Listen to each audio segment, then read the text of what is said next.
To most ladies, a life with Mr. Not-So-Perfect is more desirable than being alone. Many of the ladies settle for bad relationships because it is more desirable than not having a man at all.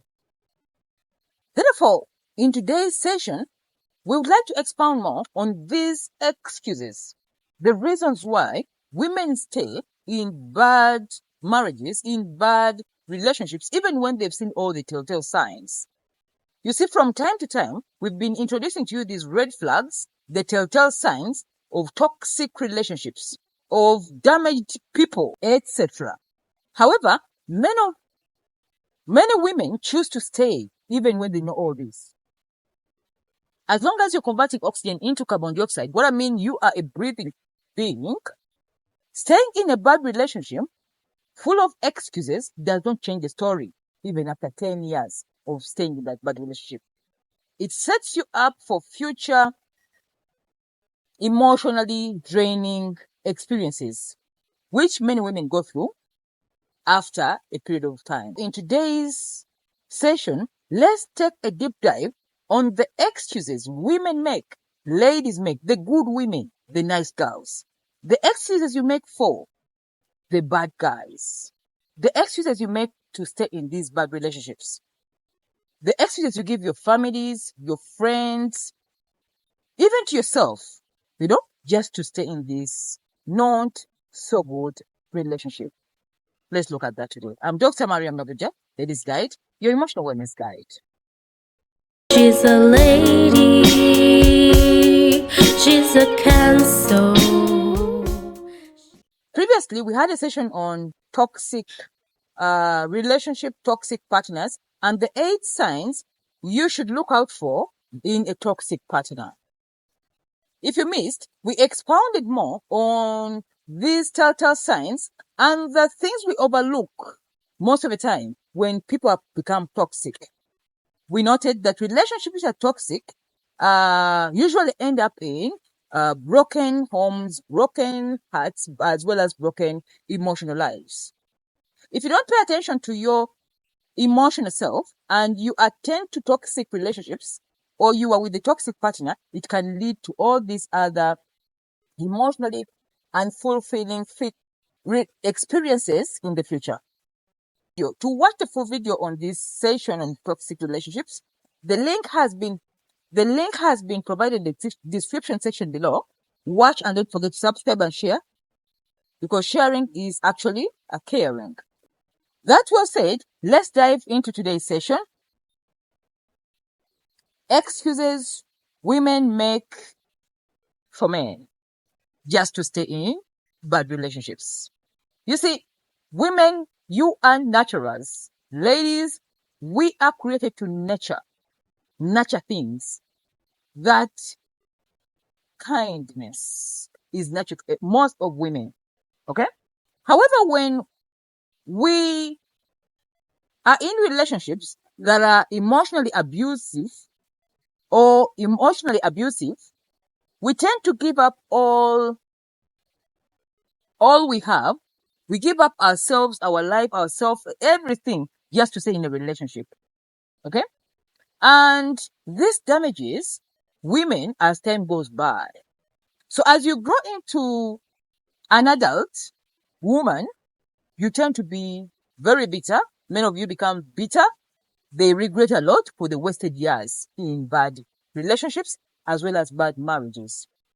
The reason for today's session is to expound more on these excuses. Each one of you has one of these excuses you give just to stay longer. Before we get started, we need to remind you that when it comes to love, when it comes to relationships, nothing is ever casual. Everything in love is serious. Relationship webanga etandika togamba nga tusaaga, even if it's cohabitation. Newe kuba kubeerako na muntu mu nyumba, newe kuba gamba muntu hello, ne mutulako kachai ne munywa kachai, n'owuliza ebigambo bye, it has started. That is how funny life is. Okay? So when you say that You are in a relationship, you are in a marriage, and it is just, never say the word just. Don't even say just. Your first book I released, The Lady's Guide to Fulfilling Relationships and True Happiness, the first chapter before we even started anything, the first quote I gave in that book was, in life, things begin as casual and then they end in casualties. Timubulamu, ebintu bitandika bya kisaazi naye gye biggweera nga buli kimu kiri as serious as it started. So anyone who is in casual stuff, casual marriage, casual hookups, casual etc., and you think it's just a joke, I'm here to tell you that in love, we don't joke. You're getting deeper. Love is like a sea. Love is like a lake where you just step in. You step in. The further you move, the deeper it gets. And show where the waves will come from. So by the time the waves come, you're deep in the middle of the sea. You can neither turn back. You either need to fight against the tide or to drown. That is love. So do not ever take love as something to play around. Most of the time, live around these people who talk about love in an unprofessional way. Feelings. I'm not the type. The way we define love psychologically, we look at it as a very strong emotion. In fact, one of the most strongest emotions that affects all the dimensions of your life. Physically, mentally, emotionally, financially, socially, and lastly, spiritually. In all those dimensions, love plays a role. Okay? Kati abatabimanyi, ababitwala ng'ekisaazi nti asaagamu afulume. That's why many people are in problems. When you see your life is out of order, when you see your life is out of harmony, when you look back in your life, there's a book I was reading, and the writer said, when you see troubles in your life, in the present day, look at your past, where you come from. Then look into the future, where you're going. Those two seasons matter. Okay? So ne love bweri. Relationships you're having right now, abantu bemukwanagana nabo kati balina omulimu gwa maanyi mu future gye mulaga. It is only a fool who takes relationships in the present as a joke. Everybody you meet in your journey of life has a reason 10 years down the road. And you know the reason when the 10 years are passed. Positively or negatively. Kiri good. Okay? So, nga tutandika, njagala obajjukiza nti bad relationships, bad marriages are as a result of bad dating decisions.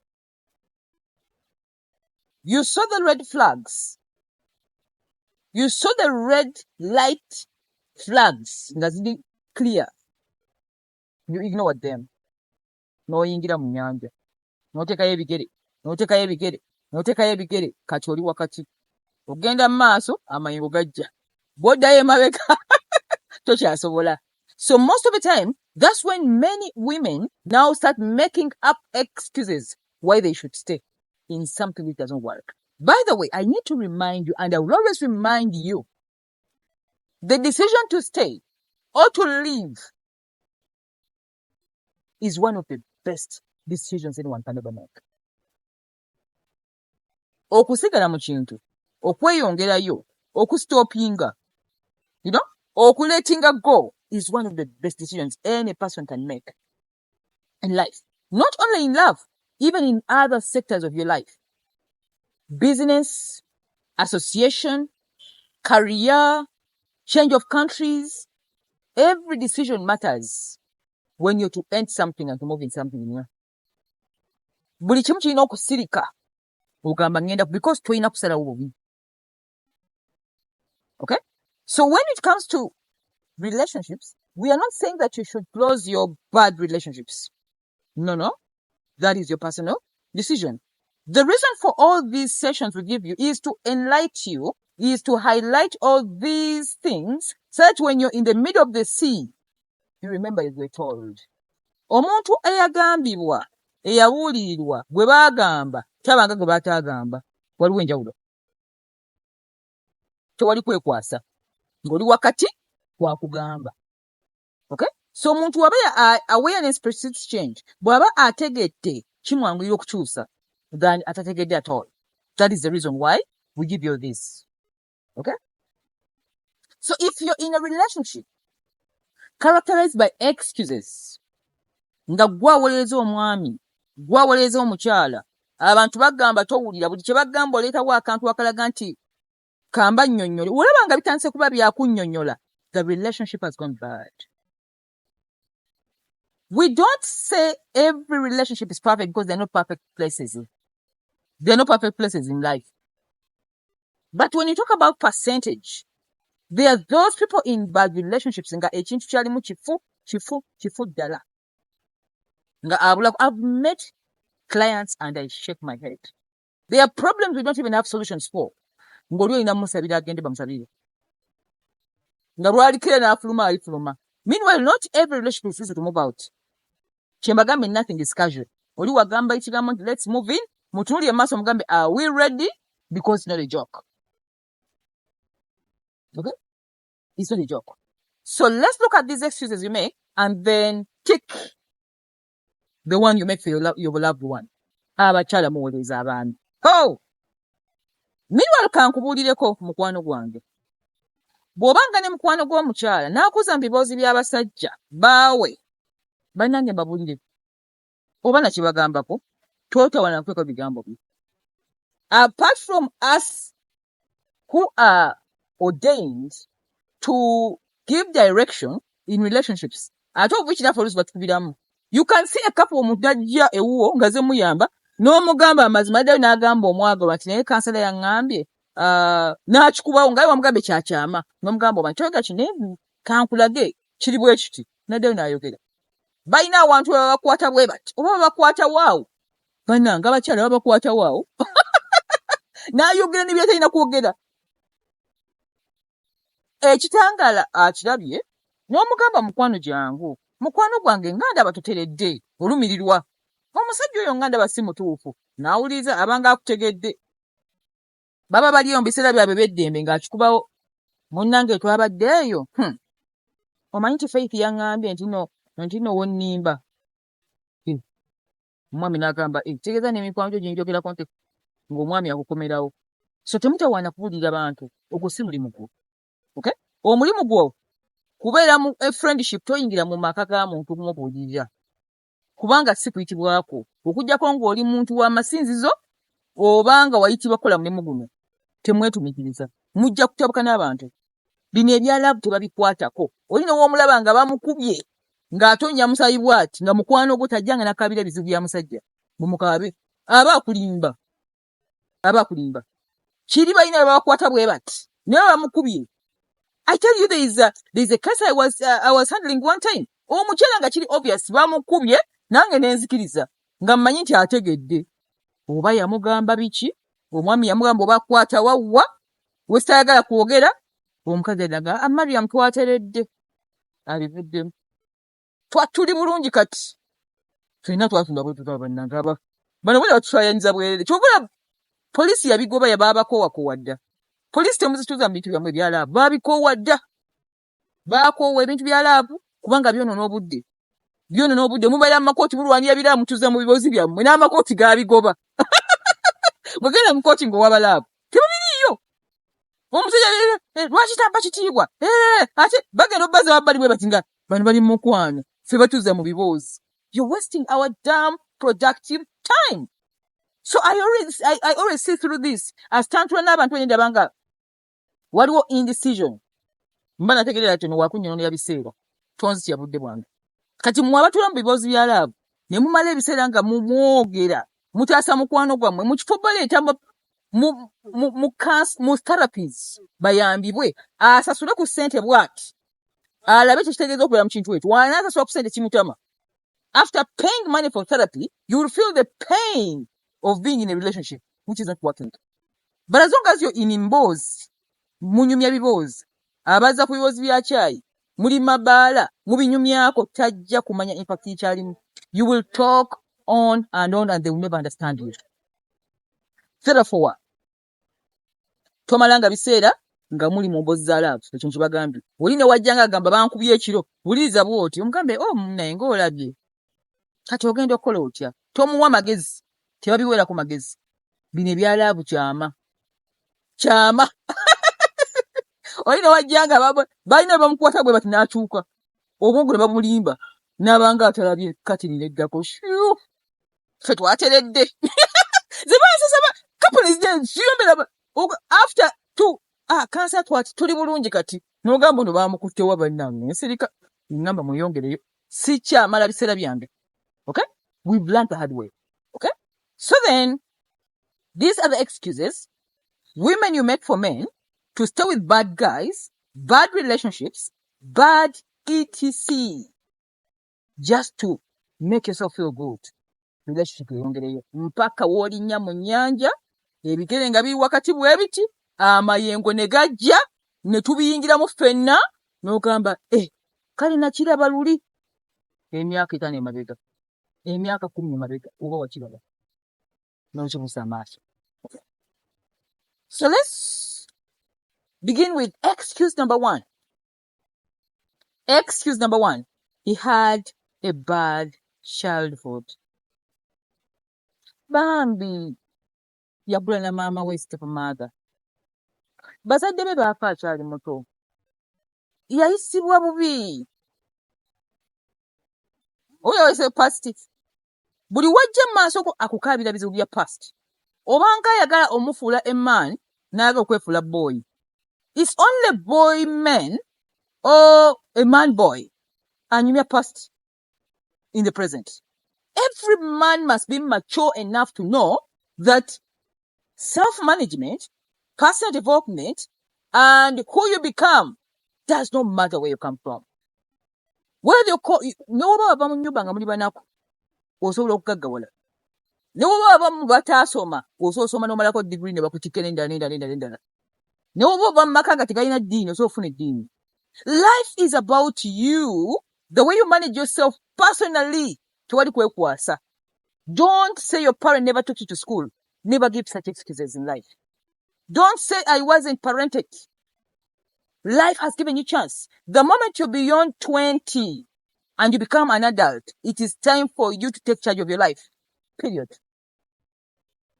So there are no excuses in life. Don't give excuses that I had a bad childhood background. Now go get therapy, heal from the past, manage yourself, now become a man. Period. So many women give excuses over men having bad childhood background, and then you become parents instead of partners. You're not his parent. Okay? Unless when he's going to be your friend, and then you talk about all these bad, experiences he had in the past. You are a partner, not a parent. Don't parent him. Okay? So all these romantic feelings disappear when you're parenting an old man. So no man should ever come to you giving you excuses of the bad past. Let him heal. Let him find therapy. There are a lot of people who are healing. Then he can come to the present, but no excuses. So if you're using that as an excuse to his bad behavior because he didn't have a good childhood background, you're setting up yourself for a disappointment or a disappointing relationship. Excuse number 2. I don't want to be alone. Oh, I don't want to be alone. Women, you fear being alone. Ladies, you fear being alone. Many women are hopping from relationship to relationship to relationship, from marriage to a marriage. You don't even give yourself space to heal, to know yourselves, to develop that, willpower. There is leadership every woman needs before you go into a relationship. Jumping from a relationship to another just because you don't want to be alone, you will never get the experience that comes with understanding your self-management. There is what they call personal management, where someone has leadership for themselves. Relationships which are successful. All successful relationships are shaped by singleness. If you've not learned to live alone, then you can't live with other people. You've not known yourself. You don't know what you want. You don't know what you stand for. Tonnetegeera, tonneezuula, weegatta ku muntu omulala. So successful relationships, successful marriages are only those where two people join when they are complete and complete. Ng'oli ayiza okubeera yekka, n'ono n'ayiga okubeerako yekka, ne beegatta and they make a complete all. Not someone coming to cling to a relationship just because you can't be alone. So many of you stay in bad marriages, bad relationships because you fear being alone. Women fear being alone a lot. I don't know where you get that fear from. How? Okay? Why do you fear being alone? Why can't you stay alone? Niweetegereza obulamu bwo. N'okola personal development. Niweekolamu omulimu. Niweefuula wa muwendo. No woman who has value can ever lack a man. Nabagamba value tekuba nduulu. Value tewogana. Value waginoonya. It doesn't talk. You know? Value is sought for. So increase your value. Work on yourself. You never fear being alone. It's more fulfilling when you know who you are. You know yourself before you join yourself to other people in love. So why are many women clinging on men? Clinging. Because they even take what is not desirable because they just want to be with a man. Anything, don't Mr. Perfect, anything as long as I can't be alone. For society to say I have. Many of them. And then you end up in the sea, in the middle of the sea, the waves are high, you can't go back, you can't make a U-turn, you just drown. Either way, that is where you end. So learn to enjoy singleness if you don't yet in the relationship. Learn to enjoy being alone. Be a leader. Take personal leadership. That leadership begins with self. That is self-management. I always teach my students. That is self-management. First manage yourself before you manage others. First make private victory before you become public victory. Learn yourself. What you stand for. What you don't like. Who you love. Who you will not love. Make choices. Life is like that. But if you fear being alone, and then you hop into relationships, into marriages, just to cling and to have somebody, because you have that anxiety that comes with being alone, then you're not a leader. You're not good at leadership. You can't even manage your own home. That is leadership for a woman. If you are at that stage where you are feeling that, otyokubeera weka, singleness ogitidde, banagamba, mbeera ntyanzeeka, bannange okutya mukujjawa. This, a colleague of mine was telling me, Mariam, ntena ogenda mreso wanyendi emmere nzeeka ku mmeza. Mwe mutya, bwaki mutya? Bannange zilwaki sitya? Why are people scared? I've lived a life of fearlessness. I fear nothing. I fear nothing. Am I okay? Correct me. You know, why are people, and why do you have fear? Because you don't have information. Temumanyi mazima. Kati amazima nga bagambye nti only good relationships arise out of people who have learned to be alone. Temujja kumenya abantu balala batekawo obuvunaanyizibwa baagala. N'okiringa bwoti. Buli omugenda ngena anti balina otulaba ffenna ebyo. Okay, waliwo abantu ab'ekika ekyo nze si benjogera nabo. I believe people on my channel are enlightened, women in leadership. Njagala abantu saagala miwendo gy'abantu bagamba dance. Abatuufu be bajja gyendi. Era tansaana adduka buddusi. We shall not tell you. We shall not tell you. I know the people who need me. So sibali si benjogera nabo. Abo nabo gye bali nabo, and it's okay. Ensi yaabwe. But if you're a woman in leadership, if you're a woman who has understood that we are in Y2K plus, tuli mu kyasa kya 2020 eri twavaayo dda, tuli mu information era, you need to have self-leadership. To learn to enjoy being alone, despite the fact that you have a man. Okay? Akuweko katono bwe kati, naye nga tina osobola okweyagala ng'omuntu. It is not a responsibility of another human being to give you happiness. You'll be disappointed. Human beings disappoint. And that's why we are humans. We are not computers. Okay? If you want someone who is perfect, go to Japan, get a robot, and then marry a robot. Those are only the perfect ones. Okay? But as long as you're a human being, do not make somebody to become your center of happiness. Ajja kunyinza. It does not work. Okay? So excuse number 2, women make for men just to say in bed you don't want to be alone. N'atuula mu kintu, n'adrowninga, ne mudda mu biboozi, mu mabaala, mu birestaurant, bali mu biboozi bya laavu, jangu nkubuulireko, n'akola bw'ati. Meanwhile, every time you're talking, you're using a lot of data. Nga olaba essimu weggwako data, ne wano data gwako, obwongo mbukooya. Next day you have a hangover. Okooye, muli mu mboozi za love. Love ekooye. Love is a spiritual thing. When I'm talking about relationships right now, when I'm talking about love, siyenze, kati nvudde munzi, siyenze kati. Maria Morijo si ono. Astanvawo bwenti nga nkyuka. Si ono. That's why you see 2 personalities in one. Kati ono mulala. Love is a spiritual thing. When you talk about love, you're talking about the most important aspect of the creator, source energy, cosmic forces in a conversation. Nemukowa nemukutuka ate temuli bayigirize. Si kuyigirizibwa kwa mmwe. It's not your profession. Okola mulimu omutali gugwo.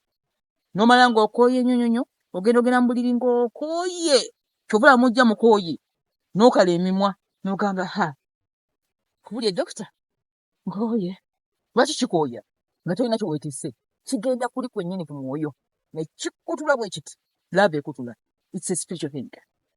Nanga agibagamba kati bagambya stamba wano. Bangenda kunyiga. Nga bankolako. Mbanga ali mu shiraini. As if I'm in a shrine. Huh? That's how love is. It's a spiritual thing. Okay? So don't be in conversations of love, wasting time, which is with people who are crying love.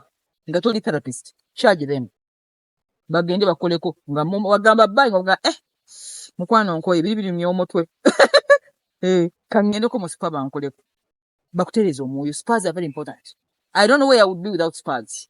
Because almost every day I'm in the spa. It's like a song to me. Bulina kumbera mu spa. Buli angamba bye mba mmaze okutuka. Buli angamba kusimu bye nga nkutuse. That's my life now. Now don't go for that because it's not your profession. Okay? Number 3. The third reason why you stay in a bad relationship with a bad guy, unfulfilling, emotionally confusing, emotionally abusive, very toxic. No tulambot no gana. The reason number 3 why you stay there is we've been together for so long. I fear starting again. Natandikira wa. Mazina y'emyaka 6. Today is the myaka 11. Obabalamu emyaka. Ntaddemu ebintu bingi ate nayongeramu ne ku baana awo. Asongeramu abaana eyo cocktail awo nkusabira busabizi. Asongeramu n'abaana cocktail. Okay? So many women stay in not fulfilling relationship even when they know they're not being loved because they've been there for so long. They fear dumping this whole thing because atademonyo. You see, when it comes to self-leadership, count your losses. I learned the hard way. I don't know how many losses I've made in my life. I don't know how many losses I've made in my life. And I say, you know what? I've counted that loss. So when it comes to relating, it's like you sitting in a pot of boiling water. Nga wansi waliwo firewood. Nga bonatuula mu nsuwa nga bagifumbirako amazzi. Nateeka firewood. Nga zongera omuliro buli kaseera. Omuliro gweyongera otudde bwoti mu mazzi. It becomes as warm. It begins as warm. The heat goes on. The temperature goes high. And I tell you the truth, you can't jump out of that pot. Time etuuka nga olina kufuula oggire ddala. If you're in such a relationship where you feel the pressure has gone so high, the temperature is so high that you can't get out, that is the one I'm talking about now. You've put in a lot of time, emotionally, the children, money, investments, risk, everything is too much for you to dump it and then start all over again. Nga woolyawo. So abangi kumwe musuula mu kintu ekyo ng'olaba nti ne bw'ofuluma ogenda fiirwa nnyo n'ogaa kati kantuulire ddala emyaka nekikola ki nekitambula ate n'oyongera okufiirwa ate ebirala ebisinga obungi the power of letting go. Okay, so the longer you stay in a bad relationship, the more years you waste. If you have a chance, that's why we give you these red flags in the beginning. Check out if a relationship is not going to work out. A man can show you unfulfilling. A man can show you that he's not going to be good in the first 1 month of the dating. Omwezi ogusooka empisa y'omusajja eba erina okumala. Omwezi gumu bwe guti. Bw'aba talina kyagenda kuwa talikuwa era omulabira mwezi ogwo. Bw'aba tali kutwala kula nti ajja kukula nti omwezi gujja kulaga. Omwezi ogwo omusajja aba amaze kulaga empisa za future. Bo tebalwawo balaga mangu. Era ebyo olina okusinziirako mu red flags n'ogamba hano tulagawa. Eno relationship ya text naakutextingira emyezi 6 tomulabangako. Naye ng'agamba I love you, I miss you, hey where have you been? Good message. Relationship ya emyezi 6 nemugenda mu myezi 8 nemukwata omwaka. Oyo omusajja aba talina gyagenda kulaza. That is the bad news. It doesn't matter whether you put excuses for them, whether you say bambi ali busy, talina budde, tewali atalina budde bwa love. Even if it's a lion. Have you ever seen a lion in love? Have you ever seen a lion in love? It gives all its time. Esooka nesuwa buli kyekola nedde nega sooka olindeko. The lioness is here. Tewali agamba atalina budde bwa love. No man should ever lie you. That's why Katonda yatuwa 24 hours a day. N'akutulamu hours ezo buli budde bulina obudde bwabo. N'ateekawo n'ekiro okuwummula. Among the time, there is also nightlife. Kati nightlife oli wagamba nti I'm busy. Okuva ssaawa emu ey'okumakya ne mutuuka mu 12 ez'olweggulo. Ne tuyingira mu ssaawa emu obudde ne buwungeera. N'agamba nti munnange ndi busy. Ne mugenda mu nightlife. 6-7 naga talina budde bwo. Kwogera naawe oba kunoonya oba kulaba. Bannange babulimba. You see, you should come to a level of maturity as a lady, as a woman, okwebuliranga amazima. There is one writer who told me something which is very important. Something which has stuck in my head till I lifted it up. Yagamba omuntu waba tali kwagala. Tajja kwagala. It doesn't matter what you do for them. It doesn't matter whether you give him. It doesn't matter whether you buy him a very expensive suit. Tagenda kukwagala. Love wetu wekola. Period. So it saves a lot of your time. It saves a lot of your emotional waste by understanding the fact that if someone can never love you, they will never love you. And it is perfectly fine. We are 7-8 billions in this world. Not every 8 billions will love you. Others will fall off. One of my trainers, you see, if I have 1 million followers, 100,000 hate me. And they really hate me, Mariam.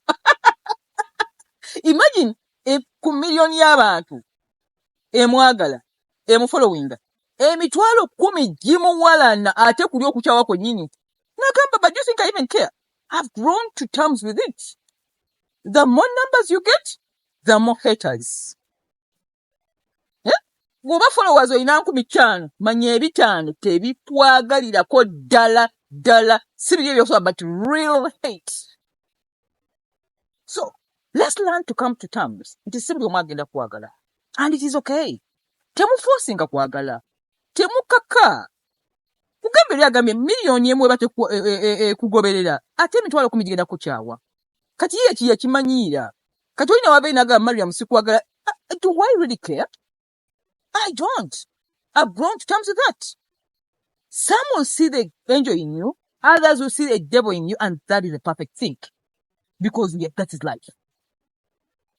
So, when you are in a relationship with a man who has chosen not to love you, and it is okay, kitegeeza nti takutegedde, naawe tomutegedde. Temwetegedde, so temukwataganye. It's not rejection. Okay? Stop saying it's rejection. It's not rejection. It's not. It's not rejection. It is you're in different frequencies. There is a book I was reading recently. The lady was saying she used to get panic attacks. Nga lwagenda mufo afuna panic attacks. Nalowooza nti panic attacks ziba ziraga nti waliwo ekikyamu. Paka we yagenda n'asoma about the cosmic surge. I will teach my students about it. The cosmic power surge. Nti buli w'obeeranga n'omuntu nga temuli mu frequency y'emu oba ne mukwano gubeera mu frequency, waliwo abantu nga tebalina kuba naawe. Eyo cosmic power surge ereetawo embeera eyo nga temuli mu mbeera y'emu oba frequency y'emu. N'owulira nga takutegedde, tomutegedde, mwe kye muyita rejection. Tekiriiyo. The word rejection doesn't exist. In cosmic force, you are in different frequency. Oli ali wansi, gwe oli waggulu, oba gwe oli waggulu, ye ali wansi, naye muganya okukwatagana. Because even when lunatics reunite, one right agamba abasirusiru bwe beegatta basobola okusuula gavumenti. When lunatics reunite, nga balina olulimi olu, bo bagamba kale tuli ba lunatics naye tukwataganye, basobola okusuula omuntu omutuufu. Kubanga bo bali mu lulimi lwe lumu. They are in the same frequency. That's how life is. So when it comes to love, it's the same thing. Do not force. Do not beg. Do not explain. You are simply not rejected. You are in a different paka woli funo. Love it. Siba tasiza. Katonda mugamba nti munange and rejecting nze nemulwanira ebitalina muwendo. Temulwanira ebitalina muwendo. Don't be that kind of woman. Don't fight with things which are not even valuable. Because you want to take it. It is not in your frequency. Answer you. Going on your frequency, your jam. That's how things work. Okay? So we've been together. I can't leave because we've stayed with him for quite a long time. May not work. It's not working. So no matter how long you stay, the more the waves get high in your life. And it may not be desirable. Okay? So choose to let go of what does not work earlier on before you dip in the sea. Because it will be very difficult to make a U-turn 20 years down the road. Excuse number 4, women make to stay in bad relationships. And this is very interesting. This is interesting one. Banji kumomijina.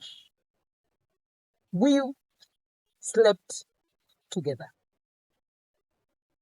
You see, when a woman joins her body to a man, I will always remind you, there's a hormone called oxytocin that bonds the woman with the man she has had sexual relations with. Period. So when this oxytocin comes into the body, a good girl, a nice woman, gets bonded to a man, even when a man doesn't love you. It tells you that this is the man who you desire, no matter how much that man. As long as you join your bodies, hormone eyo ebagatta wamu nemufuula omwami kiri automatic. Katonda munene. Hey, God is great. Allah Akbar. So omukyala yenna bw'aba agenda n'omwami ky'olinanga okumanya mu bwongo obwo, it is not just casual. You are bonding yourself to this man through this hormone called oxytocin. That is self-responsibility. Okwekubagiza. Okwebuulira. So when you have already slept together and you are a church girl, you are a mosque girl, you are a religious girl who believes in no sex before marriage. Every man I sleep with, I must marry them because it is a sin. I may have a string of sexual partners and people will look at me as a spoiled girl.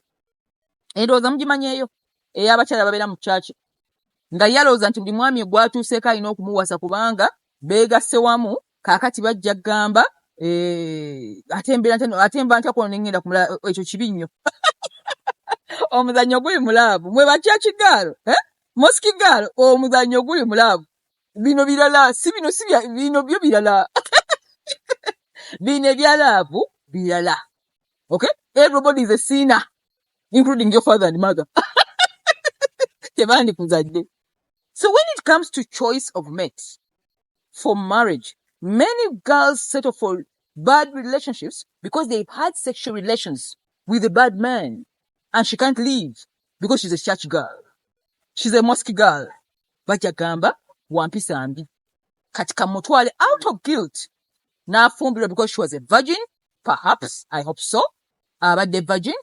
N'aba n'omwami ono. They pour oxytocin in her body. N'agamba kati oyo ono. Bayingira obufumbo. Then when they into the sea, it doesn't work out.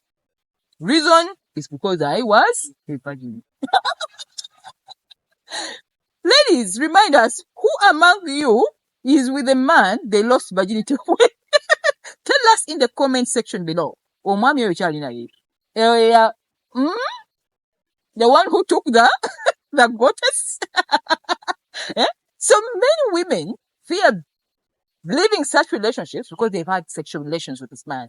The first man that comes on into her life is the one.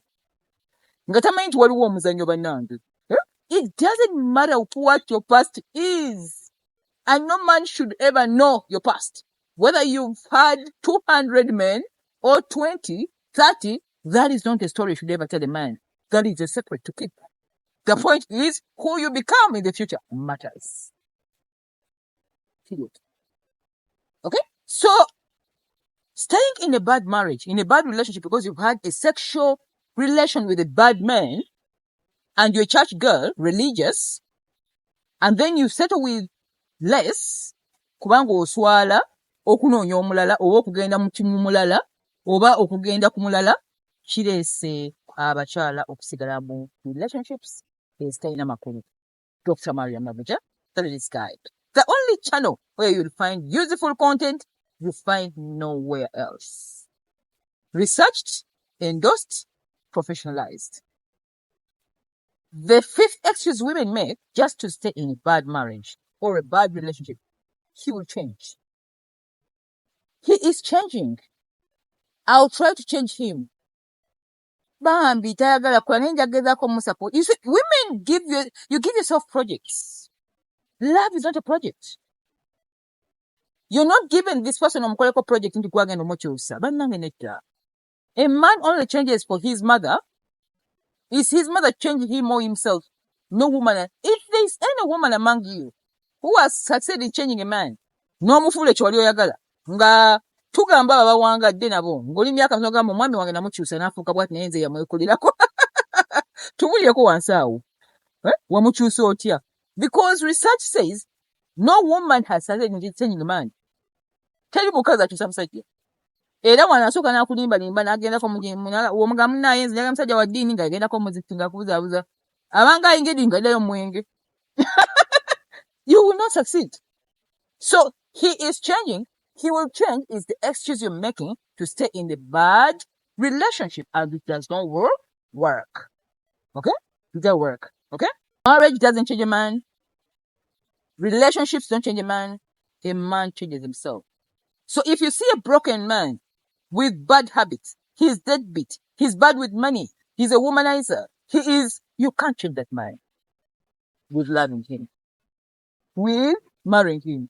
In fact, marriage makes it worse. Marriage brings out all the bad characters of everyone. Because now you're even used to each other. Okay? So don't waste your time changing people. People never change. Even when they change, they go back to people change themselves. Omuntu yasalawo n'agamba kati kanneekyuse n'akyuka naye gwe tusamukyusa. So then, don't give that excuse as a reason for you to stay in a bad marriage. Excuse number 6, women, good girls you make to stay with men in bad relationships. I'm already part of his family. I'm already part of his family. You see, one responsibility every lady must have. Now listen very carefully. If you're still a single woman, omuwala yenna ng'okyali single, ensobi gy'otalinanga kola, obulamu bwo bwonna, paka lw'oliva mu nsi muno, is okupapa ne weegatta ku famire y'omwami nga tannakuwasa. That's a setup. One mistake a lady should never make till you leave planet Earth is to bond with a man's family before you get married to him.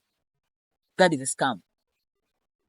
You see, relationships are built on emotional bonding, emotional cobwebs. When you fall in love with a man and then you are friends with his parents, sisters, cousins, you've already confused the man. N'omwami nnyini aba afuuse confused. N'agamba kati ono ngenda kukola ntya. Obanga amudupinga into ogamba nti ye ggwe, naye ate naye ng'omuntu akyusa ebyetaago bye. Bannange oyinza osanga omuntu ky'owetaaga kati ky'owetaaga omwaka ogujja. Just because you're right now, just because you're Mrs. right now, you know you may not be the Mrs. right now in the future. Ayinza okwagala okyusa ebirowoozo ng'ate omaze okwenetiwakingayo. Now, breaking a tie with his family and with him, mwe mutabuse byammwe naye ne family yemanyi muli mwenna n'obeera mu kintu ya in ya out. Many of you have been stuck in relationships, cohabitation, temufuluma mwayingira family z'abasajja nga tebannabawasa. Okuwasa ntegeeza ki? Tewali legal agreement kyebayita okuwasa.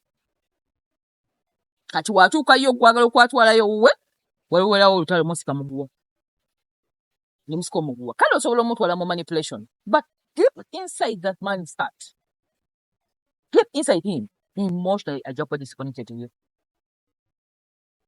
The only person to network herself to a man's family is a woman.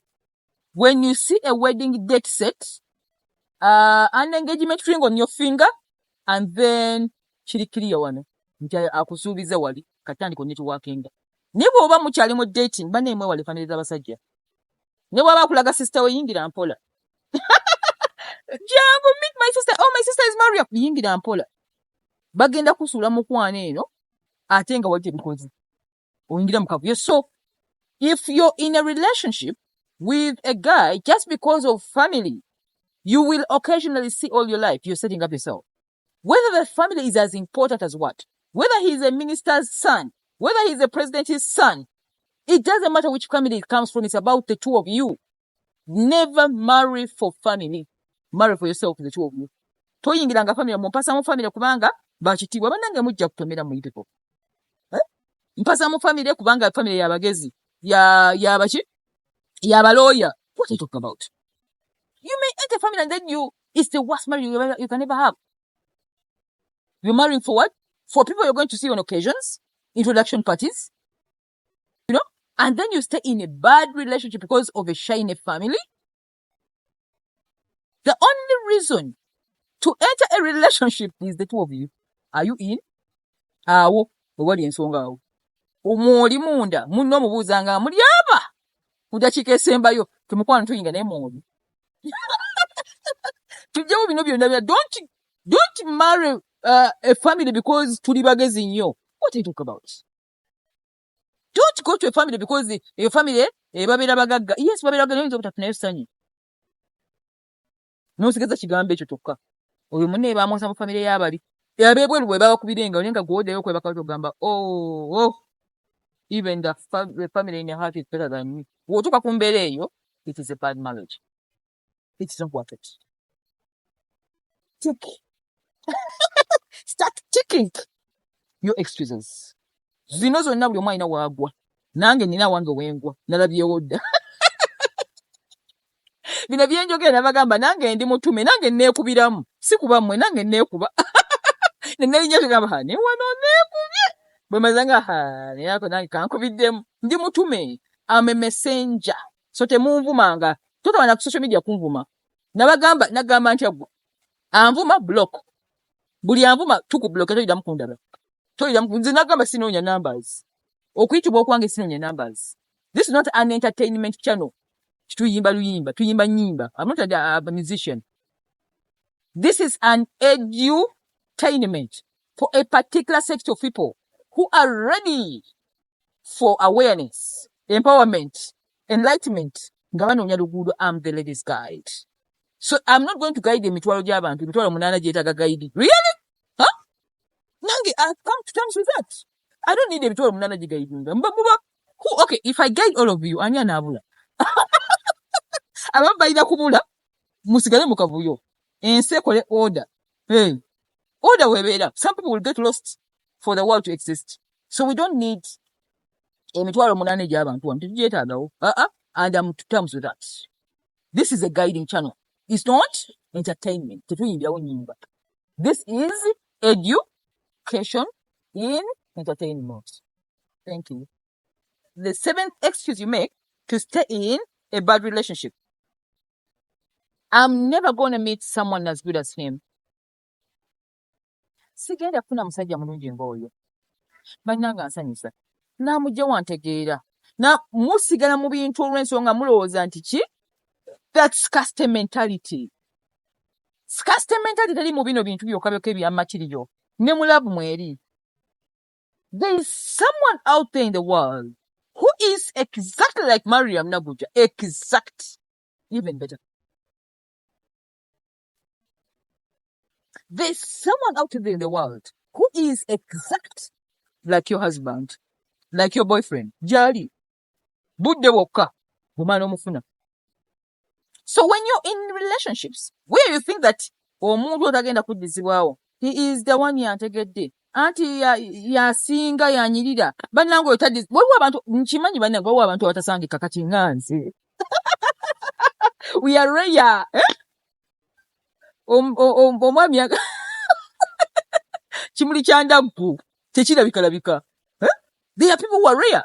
Naye tekigaana nti gye bali abatufaanana. Gye bali. Nange nkimanyi si mwangu wakusanga. Naye gyali afaanana. Okujja bunti okumutuukako kyo si kyangu. Kitwalamu akabanga. Akabanga omulimu ate era osasula kisente nyingi. By the time you reach them, waliwo by'oba otaddemu okubatuukako. Omutango guba munene nnyo. Ne gye bali.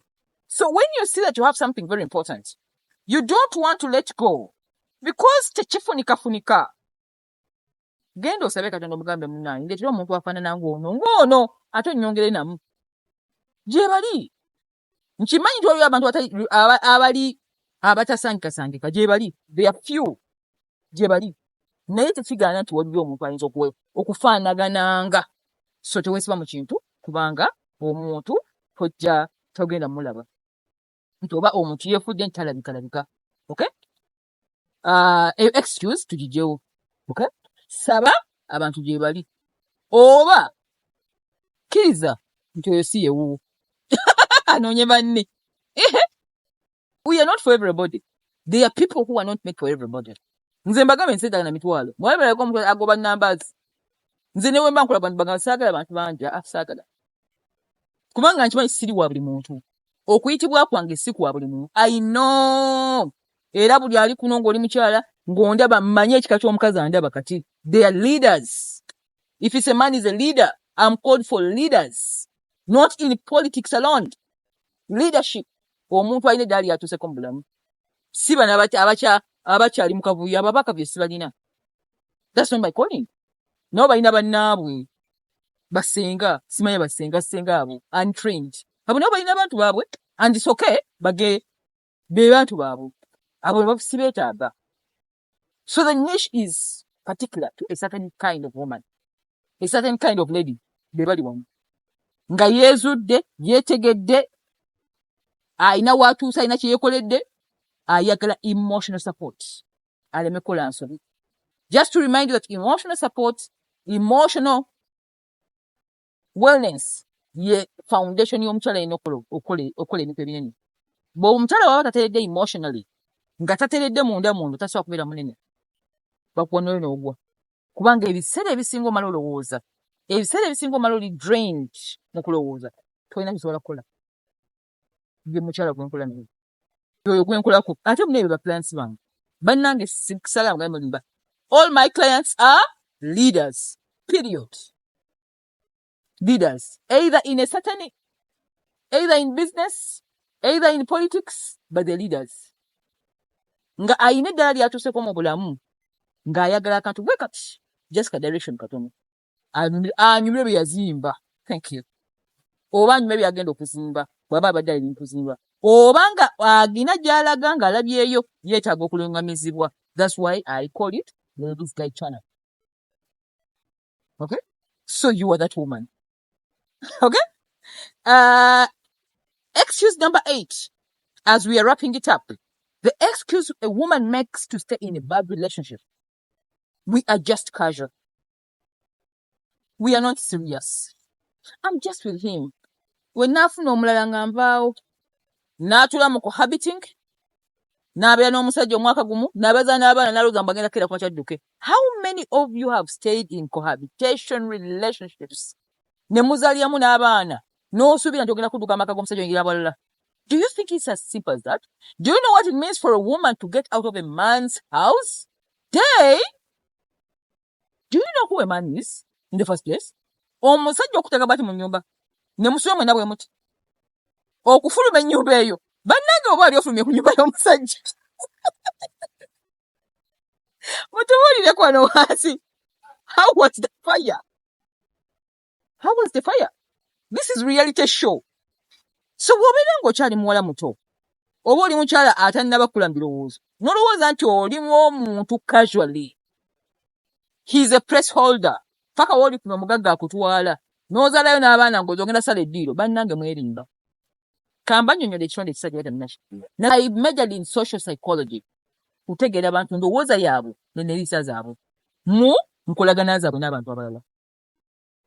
Kati bw'oba olina omwami mu nnyumba, oba asasula bills, oba tazisasula, azonga zimuli mu nnyumba aba, ne mugatta obulamu, ne muzaala abaana, oba bazadde oba tobazadde, obudde ne bukya, enkoko n'ekookolima, ne next n'ekookolima, bannange okutuluma ennyumba eyo. N'osala eddiiro nti ogenda wa mulala, n'oli akutwala mpozi aba takitegedde. Unless when he's a bed hawker. Unless when the man taking you is a bed hawker. Aba akutya n'okukutya okukwatako. Woliko no bayinza n'okuttirako omuntu. Yadde omusajja aba takwagala mayidia. Nga muli byakusaaga.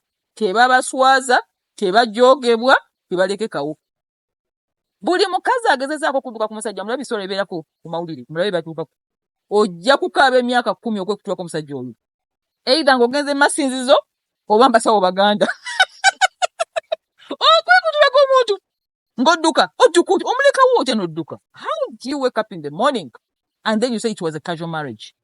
It was a casual relationship. You're joking in a man's life. Do men joke? Men don't joke. I took long to know that. Every money they spend on you, they count. Every shilling, every dollar he spends in the house, he counts it. Ne waba mugagga ng'asula nazo bwatu wansi. N'akwanya agamba kati ntute, oli wange n'akutuuka mu nnyumba bw'oti n'oyingira. Okufuluma ojja kulaba. Ojja kulaba. It's not easy. So don't take any relationship casual. Period. Don't make people placeholders. Tozanya na kuzanya. Tomala gatwala musajja gy'osula. Abawala mwe abakyali single. Oli mu nnyumba wekka. N'osula omusajja mu nnyumba w'osula. Enkoko n'ekoluma ne bukya. N'ogamba musaaga. N'oleeta omulala next day. Enkoko ne bajja kutta. You'll die. Baby. Mubeere serious n'obulamu bwammwe. Abasajja tebasaagira mulaavu. Baswala. Balina ego. Baswala. Ye waabeera abamanya abanga awambye. Nga wona agenda mu lutalo. Ne basimba bendera nti ne territory tuli tutte. Bendera bweti. This is the territory of the United States. Bwatu wabalooza mu mutwe. Kati territory agitutte. Ng'okera ku machango gamba nti nziruka. Nyingira walala. Waliwo omutanya. That is war. Generational war. For the grandchildren. Even when you die. N'abaana bamwe bazirwana entalezo. Gatowaliwo. Gatoliwo. So temuyingira mu mitwe. Be prudent in the future. After understanding the male psychology, woba okwata ekirabo kye bw'otyo olowoozanga. Asita atandika okugula entebe mu nnyumba atandika okulowooza. Asita agamba mukwano tukule ku masefuli atandika okulowooza. Nti omuntu ono kati bawamba kati territory batateekako bendera. Nti wano waffe. Bendera ya Uganda bagiwanyise. Batadde Kampala nti wano tosalawo. Oba mwavu gwewalonda. Oba si mwavu gwewalonda. Oba afaanana gwa stokkiza nembeera nemera mu nnyumba. It is not casual anymore. So no relationship in life is casual. It is very serious, babe. Ndowooza tukimaze. So oba obaddeko n'omwami n'oyagala okudduka oba n'odduka tubuulireko wansi awo omuliro gwali gutya. nalokukoowa kukooyi nga takyakwagala naye tayagala n'ogende tayagala mulala alina kukwateko tayagala gwe n'ogiyita laavu teba laavu byamatwale. Men are hunters, they are leaders. Bagenda mu ntalo kulwana kulaga maanyi, they fight those wars. Ateekawo bendera agambe nti wuuyo bagambe nti aha kati gwe territory ng'ogenda ng'odduka bannange ebintu bizibu so muyingire empola muyingire empola. As you're showing a man where you say think twice, that is a territory. Agenda kuwamba. Musome ebintu bino bannange. Read the ladies guide box. How to deal with the relationship when it has come to an end. Ng'oyagala kufuluma bannange muneebuuzeeko. Temumala gakeera ku makya n'ogamba nze kintamye kambiveemu ng'omusajja gamba ani gw'ojooga tebaba jooga ng'akulagako nga mulwana otwalwa myaka 2 n'oga gwe abamu mwadduka ku mawanga mwadduka basajja abamu muliwa mudduka basajja omuntu asobola okulemesa wooso n'akugoba ne mu ggwanga mw'olimu lwalabu n'odduka n'oga kansuuke ng'agamba bwe nkukwatako bwe nti ngenda kulaga relationships. Nabagamba nja kuwandika ekitabo nga ndi myaka 65 nayongezaayo kati liza ali 5 mweta kati myaka nyongere ku 65 awo nga ngenda mu retirement. Ekitabo kyange kirisembayo njaba biography ya love abalibeerawo abalikisoma balimanya nga nkaddiye nga ndikakazi kakadde bwenti nga nina obukowekowe bwonna njaba wandika biography ya love mutegee kye bayita love omusajja.